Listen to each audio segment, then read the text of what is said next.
여러분, 예수님께서 이 세상에 왜 오셨습니까? 우리를 구원하기 위해서 오셨습니다. 맞습니다. 우리를 구원하기 위해 오셨습니다. 이건 우리가 그냥 언제 물어봐도 바로 나와야 되는 대답이죠. 그 목적을 예수님께서 정확하게 밝히신 구절이 몇 개가 있는데요. 마가복음 10장 45절에 이렇게 말씀하십니다. 한번 보여주세요. 마가복음 10장 45절 말씀이요. 우리 한번 같이 읽어볼까요? 인자가 온 것은 인자 섬김을 받으러 온 것이 아니라 섬기러 왔으며 많은 사람을 구원하기 위하여 치를 몸값으로 자기 목숨을 내주러 왔다. 아멘. 예수님께서 직접 말씀하신 거예요. 내가 섬김 받으려고 왕으로 온 게 아니다. 나는 섬기는 종으로 왔고, 특히 많은 사람을 구원하기 위해서 나를 몸값으로 대신 목숨을 내주러 왔다. 그러니까 죽으러 오셨다는 말씀이죠. 그 섬김의 절정이 십자가였던 것입니다. 우리를 영원한 죽음에서 구원하기 위해서 예수님께서 죽으러 오셨습니다.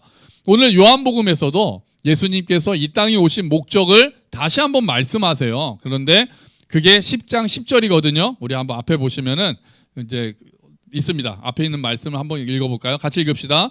내가 온 것은 양으로 생명을 얻게 하고 더 풍성히 얻게 하려는 것이라. 아멘. 보세요. 내가 온 것은, 이제 예수님께서 이 땅에 오신 목적을 말씀하시는 거예요. 내가 온 것은. 근데 두 가지를 말씀하시는 거예요. 첫 번째는 그 두 번째 줄에 있어요. 뭡니까? 양으로 생명을 얻게 하고, 이게 아까 이야기한 대로 구원입니다. 양들이 생명을 얻게 하는 것이 구원이에요. 영원한 죽음에 놓인 자들에게 영원한 생명을 주시는 것. 그래서 9절에서는 오늘 9절을 또 한번 같이 볼까요? 우리 성경 말씀 보세요.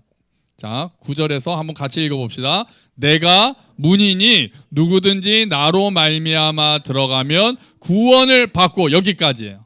내가 문이다. 구원의 문이에요. 양이 그 문으로 예수님을 통해서 들어가면은 뭐를 받는다고요? 구원을 받는다는 거예요. 요한복음에서는 그 구원이 주로 생명이라는 단어로 많이 나옵니다. 양들이 생명을 얻는 것, 그게 예수님의 목적이시고, 그거를 다시 표현하면은 예수님이 문이니까 예수님을 통해서 들어갔을 때 구원을 받게 하신다는 거예요. 이게 첫 번째예요. 근데 목적이 하나 더 있어요. 그냥 구원을 받는 것에 구원을 조금 확장해서 우리가 죽어서 천국 가는 것만 구원이라고 얘기하는 게 아니라 그 다음에 또 뭐라고 얘기합니까? 또 뭐라고 얘기해요? 한번 더 같이 읽어봅시다. 더 풍성히 얻게 하려는 것이라. 아멘. 더 풍성히 얻게 하는 거예요. 구원을, 생명을 얻게 하는 것만 끝나는 게 아니라 그 생명을 더 풍성히 누리게 하는 것이 예수님께서 이 땅에 오신 목적이라는 거예요. 그러니까 우리가 죽어서 천국에 가는 것 자체가 전부가 아니라 이 땅에서도 풍성한 삶을 사는 것. 그러니까 영생은 죽어서 시작되는 게 아니에요. 영원한 생명은 여기서 시작되는 겁니다. 내가 예수를 믿는 순간, 예수님이라는 문을 통해서 들어가는 순간 이 땅에서 영생이 시작돼요. 그래서 예수님께서 영생은 나를 아는 거다, 그렇게 말씀하시거든요. 그러니까 우리는, 여러분 영생에 들어오셨습니까? 예수를 믿으면 영생이 시작된 거예요. 그게 죽어서, 육체는 죽지만 그 생명이 이어지는 게 영생이에요. 이 딱 죽고 나면은 천국에 가면서 영생이 시작되는 게 아니라 이 땅에서 이미 내가 예수를 믿는 순간 영생에 들어와서 생명을 얻고 그 생명을 풍성하게 누리는 삶이 시작된다는 거예요. 그래서 아까 9절에서 다시 9절로 한번 볼게요. 내가 문이니 누구든지 나로 말미암아 들어가면 구원을 받고, 그 다음에 다시 읽어보죠. 또는 들어가며 나오며 꼴을 얻으리라. 아멘. 이게 풍성히 공급하시는 생명이라는 거예요. 문을 통해서 들어가면 구원을 받는 게 딱 끝이 아니라 들어가며 나오며 예수님을 통해서 풍성히 꼴을 얻게 될 것이다. 그러니까 9절하고 10절이 같은 말을 하고 있는 거예요. 예수님께서 이 땅에 오신 것은 생명을 주시고 구원을 주시는 것이고, 그것은 죽어서 천국 가는 것만을 이야기하는 것이 아니라 이 땅에서부터 예수님을 통해서 꼴을 얻는 것, 예수님을 통해서 풍성한 삶을 얻는 것까지 구원 안에 다 들어있다는 말씀이에요. 그게 이 땅에서 하나님 나라를 누리는 겁니다. 그러면 결론적으로 우리는, 예수님을 믿는 사람들은 이 땅에서도 풍성한 생명을 누리는 게 맞는 거예요. 여러분, 이 땅에서 풍성한 생명을 누리고 계십니까? 아멘. 아멘. 생각보다 아멘이 컸습니다. 제 생각보다 좋습니다. 그게 당연한 거거든요. 이 땅에서 풍성한 삶, 풍성한 생명을 누리는 게 그리스도인에게 맞는 삶인 거예요. 그러면 어떻게 하면 풍성한 삶을 누릴 수 있는지를 하나씩 보려고 하는 거예요. 첫 번째는요, 일단 전제 조건은 생명으로 들어가야 됩니다. 당연하잖아요. 구원을 받고 생명이 들어가는 게 1단계죠. 그래야 그 다음에 풍성하게 누린다는 걸 말할 수 있잖아요. 그런데 그 생명은 누구를 통해서만 얻을 수 있습니까? 예수님이라는 문이 있다라고 아까 9절에서 이야기했듯이 나로 말미암아 들어가면 구원을 얻는다고 하셨으니까 예수님을 통해서만 생명을 얻을 수 있습니다. 예수님이 문이기 때문에 그래요. 그러니까 이 세상에서 가장 중요한 질문은 뭐냐면요, 지금 내가 예수님 안에 있느냐 밖에 있느냐 하는 거예요. 그게 가장 중요한 질문이에요. 뭐 돈이 얼마고 뭐 명예가 얼마고 이런 게 중요한 게 아니라, 그것도 중요하지만 가장 중요한 질문은 당신은 지금 예수님 안에 있습니까 밖에 있습니까 하는 질문이에요. 예수님이라는 문을 통해서 하나님 나라에 들어가 있느냐 그러지 않느냐, 그거는 생명과 사망을 가르는 질문이거든요. 예수님을 믿고 복을 받고 이런 것보다 더 중요한 건 어쨌든 내가 지금 예수 안에 있느냐 밖에 있느냐 하는 거예요. 하나님 나라에 들어와 있다면, 예수님이라는 문을 통해서 하나님 안에 들어와 있다면 영원한 생명이 시작된 거고 풍성한 삶을 누릴 수 있게 되는 거고, 예수님 밖에 있다면 그 삶을 시작조차 못하고 있다는 거예요. 근데 그 예수님은, 우리의 문이 되시는 예수님은 선한 목자시기 때문에 우리를 위해서 목숨을 버린다고 11절에서 말씀하고 있어요. 아까 마가복음이 그랬잖아요.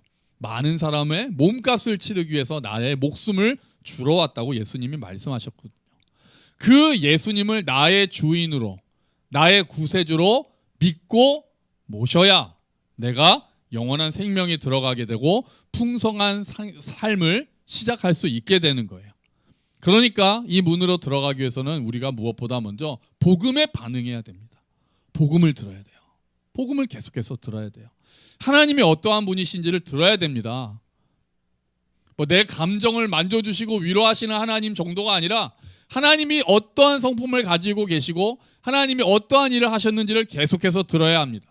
예수님께서 어떤 일을 하셨는지를 우리가 들어야 합니다. 그리고 그것이 이해가 되고 설득이 되면 내가 예수 밖에 원래 있었다는 것이 설득이 되고 예수님을 통해서만 생명이 들어갈 수 있다는 것을 인정하게 되면 우리가 믿음의 결단을 하는 거예요. 그 결단을 표현하는 게 뭡니까? 그게 세례입니다. 그게 세례예요. 그냥 나이가 몇 살 되니까 이제 세례를 받자가 아니라 정말 내가 예수가 아니면, 예수 안에 있지 않으면 내가 생명을 얻을 수 없다는 것을 이해하고 설득된 사람들이 내가 이제 예수님을 나의 주요 구세주로 모시겠습니다라고 결단하는 게 세례인 거예요. 결단을 할 때 세례를 줄 수 있는 거예요. 이제 우리 자녀들이 세례 받을 때가 됐어요. 나이로는 그렇습니다. 많이 이제 청년들이 되고, 그런데 이제 나이가 됐으니까 세례 받아야지가 아니라 저는 기다리고 있습니다. 저는 계속해서 복음을 전할 것이고 성경을 같이 읽을 것이고 우리 아이들이, 우리 자녀들이 생각을 하고 내가 원래 어떤 존재인지를 알고 정말 예수를 통해서만 생명을 얻을 수 있다는 것을 내가 믿고 설득이 되고 진실하게 결단할 때를 기다리고 있는 거예요. 그때 이제 우리는 침례식을 합니다. 올해는 여름이 다가간 걸 보니까 이제 넘어가는 것 같아요. 내년은 또 우리는 이제 겨울에 못 하잖아요. 계곡을 가서 해야 되니까. 내년에는 또 어떻게 될지 모르겠어요. 기대하는 건 있어요. 기도하면서 이제 청년들이 되고 성인이 된 우리의 자녀들이 정말 예수님에 대해서 다시 생각하고 나에 대해서 다시 생각하고 인생에 대해서 다시 생각하고 정말 내가 주님을 나의 주요, 예수님을 나의 주요 구세주로 모시겠습니다라고 믿음의 결단을 하기를 기대합니다. 여러분, 그날이 오기를 같이 기도해 주십시오. 정말 이제 때가 돼서가 아니라 내가 그 믿음의 결단을 하는 시점은 필요한 거예요. 구원은 하나님께서 은혜로 허락하시지만 우리 쪽에서는 믿음의 결단을 해야 될 때가 필요한 거거든요. 그래서 우리는 계속해서 복음을 나눌 것이고 그렇게 해서 우리가 결단하고 그 생명으로 들어가게 되는 역사가 많이 일어나기를 축원합니다. 아멘. 자, 그게 이제 생명으로 들어가는 게 처음이에요. 자, 생명으로 들어왔다고 그게 다가 아니죠. 많은 그리스도인들이 구원이 약간 천국 가는 티켓 정도로 생각하는 경우가 있어요. 천국 가는 티켓. 그러니까 그동안 내가 천국 갈 때까지 그 입장권 잘 보관했다가 주님 앞에 가면 보여드려야 된다고 그렇게 생각하는 경우가 있는 것 같아요. 하지만 아까 우리가 보았듯이 예수님께서는 이 땅에서부터 풍성한 삶을 허락하시는 것이 예수님의 목적이에요. 하나님의 목적이에요. 문을 통해서 구원에 들어가고 나면 그 문을 통해서 들어가면 나면 꼴을 얻는다고 하셨잖아요. 계속해서 공급하시는 은혜가 있다는 거예요. 이 땅에서도. 그러니까 우리가 그것을 풍성한 삶이라고 표현하는 거예요.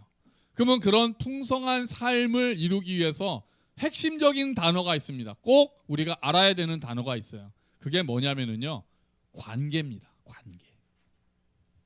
청년들 지금 우리 청년부 우리 책 읽으면서 이 얘기를 하고 있거든요. 관계예요. 관계가 바로 설 때 풍성한 삶이 우리에게 주어집니다. 하나님과의 관계, 나 자신과의 관계, 이웃과의 관계, 세상과의 관계가 바로 섰을 때 우리가 풍성한 삶을 누릴 수 있다는 거예요. 그럼 그 중에 가장 중요한 관계가 누구와의 관계일까요? 하나님과의 관계입니다. 하나님과의 관계가 바로 섰을 때 우리가 다른 모든 것들을 바로 세울 수 있습니다. 하나님이 우주의 중심이시고 우리 존재의 근원이시고 우리를 만드신 분이기 때문에 하나님과의 관계가 바르게 섰을 때 나와의 관계도 바르게 서게 되고 이웃과의 관계도 바르게 서게 되고 세상과의 관계도 바르게 서게 되는 거예요. 그리고 그럴 때 풍성한 삶을 누릴 수 있게 되는 거예요. 하나님을 더 깊이 알아갈 때, 하나님과 교제할 때 그 모든 것들이 시작이 됩니다. 세상은 각자 살아가야 된다라고 이야기합니다. 근데 하나님 그렇게 말씀하시지 않으세요. 내가 너와 항상 함께 하겠다고 말씀하세요. 여러분, 이게 우리 마음에 새겨져야 합니다. 아무리 외로워도 세상 사람들, 친구들 다 나를 버린다 해도 주님이 나와 함께 하신다는 것이 내 마음속에 새겨져 있어야 합니다. 그래야 우리가 풍성한 삶을 누릴 수가 있어요. 세상은 우리를 외적인 조건으로 평가하지만 하나님은 너는 내 소중한 자녀다라고 말씀하세요. 이 말씀 또한 우리의 마음속에 새겨져 있어야 합니다. 세상에서 계속 패배자가 된 것 같고 내가 마음대로 내가 뜻대로 되는 게 없어서 세상에서 자꾸 뒤떨어지는 것 같지만 하나님께서 나를 보실 때는 너는 내 소중한 자녀라고 말씀하시는 것을 우리가 경험하게 되면 우리의 삶이 풍성함으로 나아갈 수 있습니다. 세상은 죽으면 다 끝난다고 이야기합니다. 하지만 하나님은 그 뒤에도 죽음은 그 다음으로 넘어가는 관문이고 너는 나와 영원한 잔치에 있을 것이다라고 말씀하시는 그 말씀이 우리 마음에 새겨져야 합니다. 그렇게 하나님의 말씀이 우리 마음에 새겨지는 것들이 하나님과의 관계가 깊어지는 거예요. 그 말씀을 새기고 그분을 신뢰하면서 걸어갈 때 우리가 풍성한 삶을 이 땅에서 누릴 수 있게 되는 거예요. 그럼 여러분, 하나님과의 관계를 깊게 하려면 어떻게 해야 됩니까? 어떻게 하면 우리 하나님과의 관계가 깊어지죠? 금요일에도 비슷한 말씀이 있었는데요. 기본으로 돌아가야 돼요. 결국은 교회 오면 맨날 그 얘기야. 근데 맨날 그 얘기가 항상 우리 기본으로 돌아갈 수밖에 없거든요. 뭡니까? 우리가 돌아가야 되는 말씀은, 돌아가야 되는 그곳은 하나님의 말씀입니다. 하나님의 말씀이에요. 오늘 아까 찬양도 있었잖아요. 성령의 검, 말씀이잖아요. 주의 약속하신 말씀 위에 굳게 서리. 하나님을 알기 위해서는 무엇보다도 말씀을 읽고 묵상하는 것을 그치면 안 됩니다. 처음에는 그냥 읽을 수도 있어요. 그냥도 안 읽는 게 제일 문제죠. 여러분, 지금 저 밖에 그 성경 읽기표가 채워지지 않은 지 시간이 좀 지난 것 같습니다. 처음에는 좀 열심히 체크하시다가 요즘에 좀 안 하시는 것 같아요. 이제 여름이고 더워서 그랬을 거라 제가 생각을 하고 9월이잖아요. 9월이니까 다시 시작하십시오. 청년부는 이름도 안 적혀 있는 청년들이 많죠. 신약에다가 이름 적고 이제 다시 읽으세요. 9월 독서의 계절인데 성경 말씀으로 다시 돌아가십시오. 우리 하기로 했으니까 일단 올해 성경 일독해야죠. 청년부, 중고등부, 신약이라도 일독해야죠. 처음에는 그냥 읽을 수 있겠지만 그 다음에는 더 넘어가서 생각하면서 읽기 시작해야 되죠. 이번에 청년부 제주도 갔을 때 문유세 목사님이 로마서를 같이 읽자고 하시면서 그 배경 그리고 내용에 대해서 설명해 주면서 읽으니까 청년들이 이런 내용인지 몰랐다. 새롭게 알게 되는 거예요. 바울에 대해서도 새롭게 알고 로마서가 이런 내용이었구나. 그 깊이를 다는 알 수 없었다 하더라도 이전과는 다른 부분을 보게 되는 거죠. 말씀은 그렇게 깊어지기 시작해야 되는 거예요. 그러더니 청년들이 기특하게도 성경 필사를 시작했습니다. 성경 필사를. 그래가지고 자기들이 성경을 좀 더 알아야 되겠다고 잠언을 필사하기 시작했어요. 그래서 잠언이 31장이니까 9월달 어제 얘기를 들었더니 매일 한 장씩 필사를 해서 사진을 찍어서 올립니다. 그래서 그걸 안 올리면 벌금이 얼마게요? 5,000원이나 합니다. 5,000원. 하루에 5,000원. 야, 그럼 한 달 내내 안 하면 15만 원. 야, 그러면 그 다 모아서 마지막에 뭐 잔치하는 건가요? 청년부? 그거 다 모아가지고 수십만 원 벌 것 같다는 생각이 드는데 지금 청년이 한 8명 정도가 같이 하는 것 같은데 그렇게 해가지고 하루에 한 장씩. 그 예도에모가 저희 아버지 병원에 입원하셨을 때 하루씩 와서 잤거든요. 거기서도 불을 켜고 성경을 쓰더라는 거예요. 잠언을. 예도에모는. 야, 그래서 이제 그 5,000원인 줄 제가 몰랐고 벌금이 그때는 몰랐는데 기특하다 그랬더니 저희도 우리 성경 일도 끝까지 못 하신 분들 한 100만 원씩 벌금으로 걷어가지고 하신 분들 나눠드리고 그렇게 해야 되나요? 중고등부도 지금 성경 읽게 하는데 신약을 읽고 나서 온라인으로 읽고 나서 오늘 읽었던 말씀 중에서 좀 이렇게 기억에 남고 인상적인 말씀 하나씩 고르자고 하고 있거든요. 그럼 사실 읽으면서 무슨 내용인지도 모르고 있는 경우가 많겠죠. 설명을 잘 이렇게 설명하면 너무 길어질까봐 일단은 일독을 하자라고 하고 있는데 그래도 의외로 한 구절씩 잘 찝어내는 경우들이 있어요. 그래서 또 그럴 수도 있구나.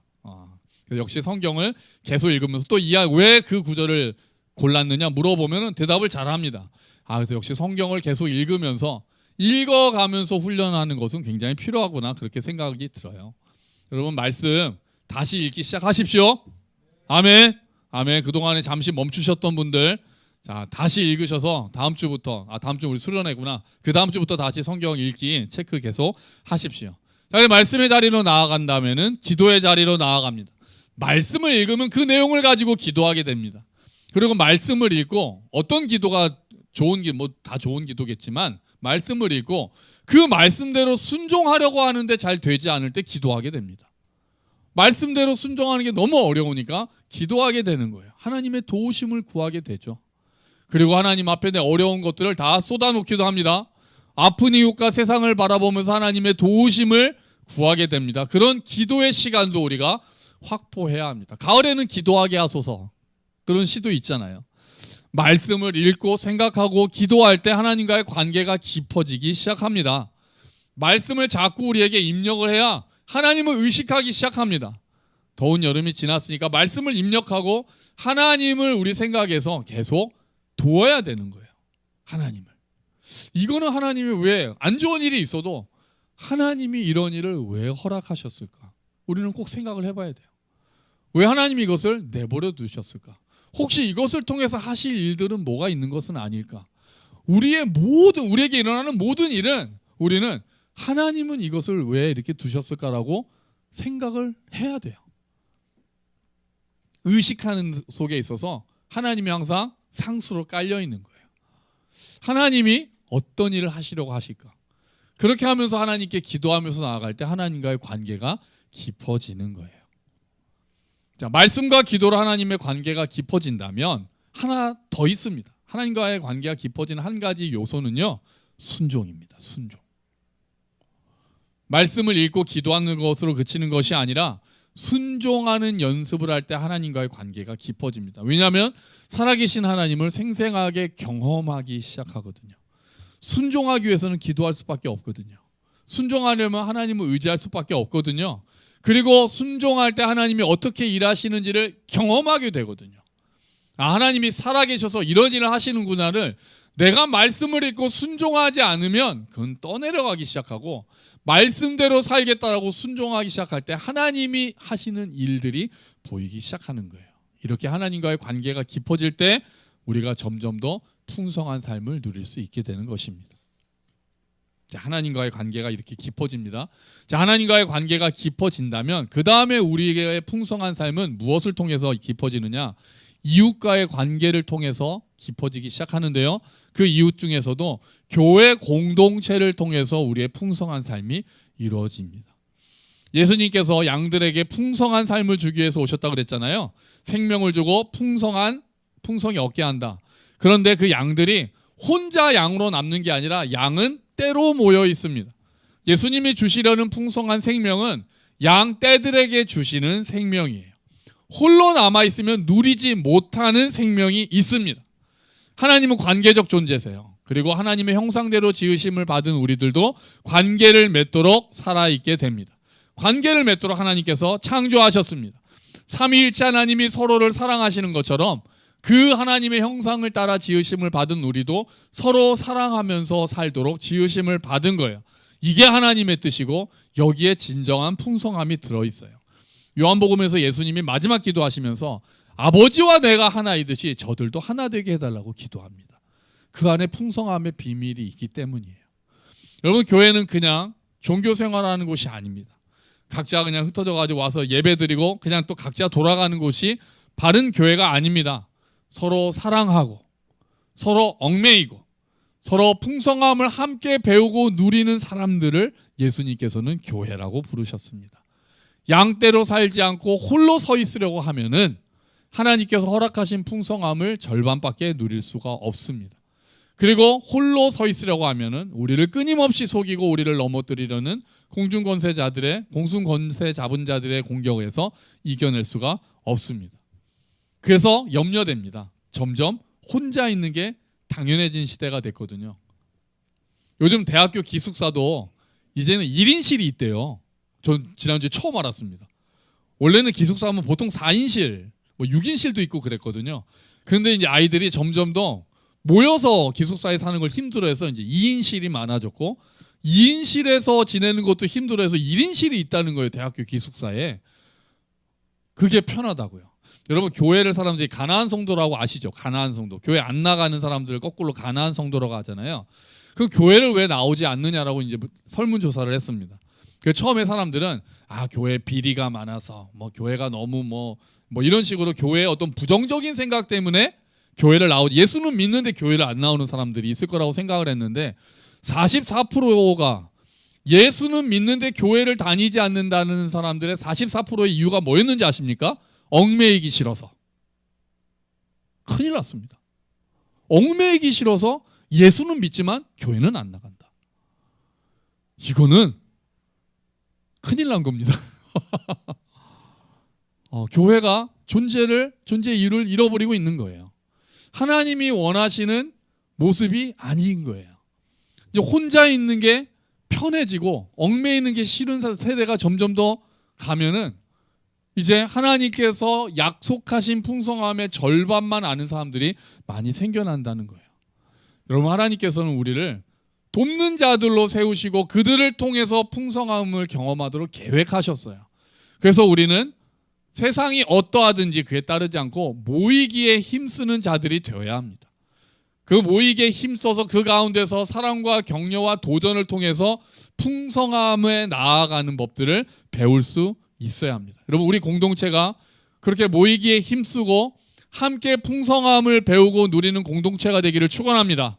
특히 우리 청년들, 중고등학생들, 유초등부들 점점 더 그냥 혼자 있는 게 편해지는데 그게 아니라 이제 혼자 노는 게 편하고 밥도 혼자 먹는 게 편하고 그런 게 아니라 정말 세상 풍조와는 다르지만 하나님이 우리를 원래 계획하신 것은 같이 관계를 맺으면서 살게 하신 것이라는 것을 기억하고 그 풍성함을 누리게 되는 우리 젊은 세대가 되기를 축원합니다. 아멘. 때로는 번거롭죠. 같이 있는 것은 번거롭죠. 불편할 때도 있죠. 그냥 혼자 온라인으로 예배드리면 말씀에만 집중하는데 나랑 친하지도 않은 사람 옆에 앉아서 그럴 수 있지만 그게 하나님의 계획이 아닌 거예요. 아닌 건 아닌 거죠. 내 편한 거랑 관계없이 하나님이 우리에게 원하시는 뜻대로 가겠다는 게 예수를 믿는 거잖아요. 그게 예수님을 주님으로 모신다는 거잖아요. 나의 느낌대로 사는 것이 아니라 말씀대로 살겠다라고 결단하는 게 우리의 모습이 된다는 거예요. 그럼 공동체는 주께서 모아주신 거예요. 그 공동체를 통해서 우리가 힘을 얻고 어울리면서 때로는 불편할 수 있지만 그럼에도 불구하고 그것을 통해서 얻는 기쁨을 경험하게 되는 교회가 되기를 축원합니다. 주께서 그렇게 원하셨어요. 저희도 이번에 저희 가족이 부모님께서 입원하시면서 좀 어수선했지만 또 되게 정신이 없고 그랬지만 감사하게 잘 이겨낼 수 있었던 것은 교회 공동체 여러분들께서 사랑해 주시고 격려해 주시고 기도해 주시기 때문이라고 생각합니다. 물론 저희 가족들도 다 열심히 이제 섬겼고 그것보다도 진짜 그것도 있지만 다 많은 분들이 계속 연락을 해주시고 기도해 주시고 또 막 음식 해주신 분들도 있고 너무 감사하게 교회 공동체에 사랑의 빚을 많이 졌어요. 제일 또 모두 다 감사하지만 특히 저희 부모님께서 감동받은 그것은 수민이가 장로님 밥 사드릴게요. 장로님 권사님 밥 사드릴게요. 나오시면 제가 밥 사드릴게요. 그래서 통장에서 돈까지 찾았다는 제가 이야기도 들었습니다. 대단합니다. 여러분 고맙습니다. 진짜 공동체가 우리를 세우는구나 우리가 다시 경험하는 시간이 됐어요. 자, 마지막으로 우리가 공동체를 통해서 하나님과의 관계를 통해서 그것이 바로 서고 깊어지고 공동체와의 관계를 통해서 풍성해진다면 마지막으로는요 세상과의 관계가 바로 섰을 때 풍성함을 누리게 됩니다. 어떤 겁니까? 세상을 섬길 수 있을 때 우리의 삶이 풍성해지는 거예요.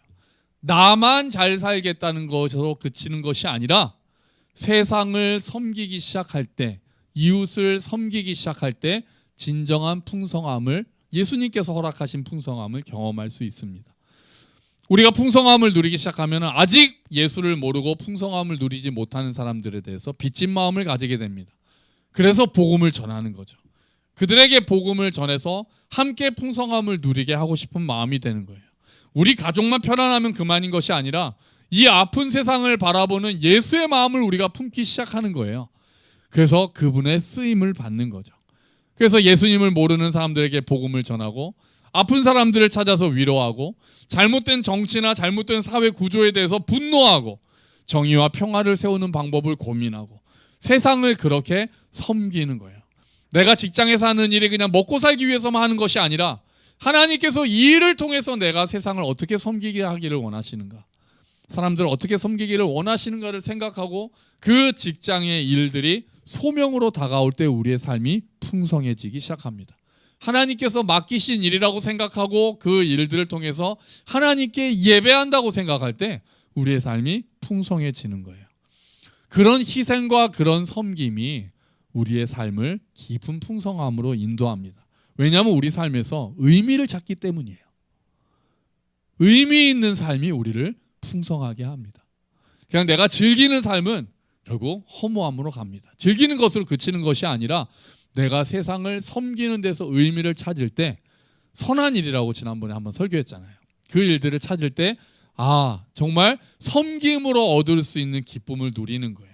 그래서 쓰임받는 기쁨을 누릴 때 우리의 삶이 풍성해지기 시작해요. 쓰임받는 기쁨, 하나님께 쓰임받는 기쁨. 하나님께서 우리를 통해 세상을 구원하시고 치유하신다는 것을 깨닫고 주님께서 나를 사용하여 주시옵소서라고 할 때 우리가 진정한 풍성함에 다가갈 수 있는 겁니다. 여러분, 우리의 관계들이 바로 서게 되기를 축원합니다. 하나님의 사랑을 깊이 경험하고 더욱 신뢰하고 살아계신 하나님을 경험하며 살아가기를 축원합니다. 그리고 함께 걷는 교회 지체들과의 관계가 더욱 깊어지고 서로 사랑하고 격려하며 함께 걷게 되기를 축원합니다. 그 세상을 섬김으로 삶의 의미를 찾고 하나님께 쓰임받는 통로의 기쁨을 누리게 되기를 축원합니다. 그렇게 우리의 삶이 점점 더 풍성해지면 좋겠습니다. 예수를 믿는다는 삶이 어떠한 삶인지를 우리가 깊이 경험하면 좋겠습니다. 그리고 그 삶을 보여주고 그 삶으로 사람들을 초대하는 삶이 됐으면 좋겠습니다. 저와 여러분이 주님 안에서 풍성한 삶을 누리게 되기를 주의 이름으로 축원합니다. 아멘. 우리 같이 기도하죠.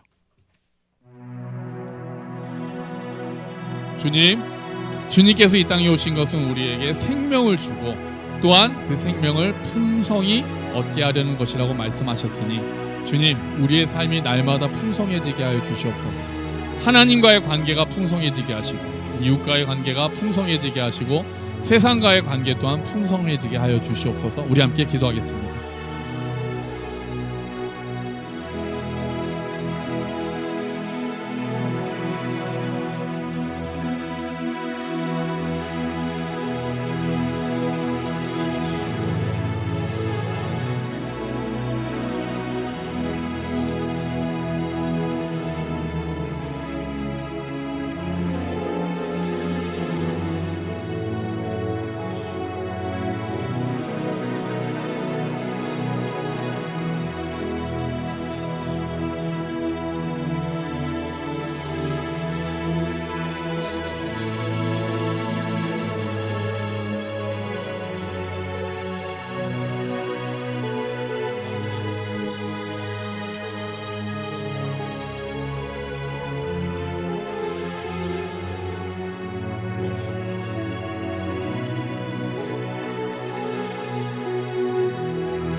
하나님 아버지, 예수를 믿는다고 하면서 그 생명을 풍성히 누리지 못하는 때가 많음을 보고 주님, 우리가 안타까워합니다. 하나님, 우리가 하나님과의 관계가 바르게 서게 하시고 하나님과의 관계가 깊어지게 하여 주시옵소서.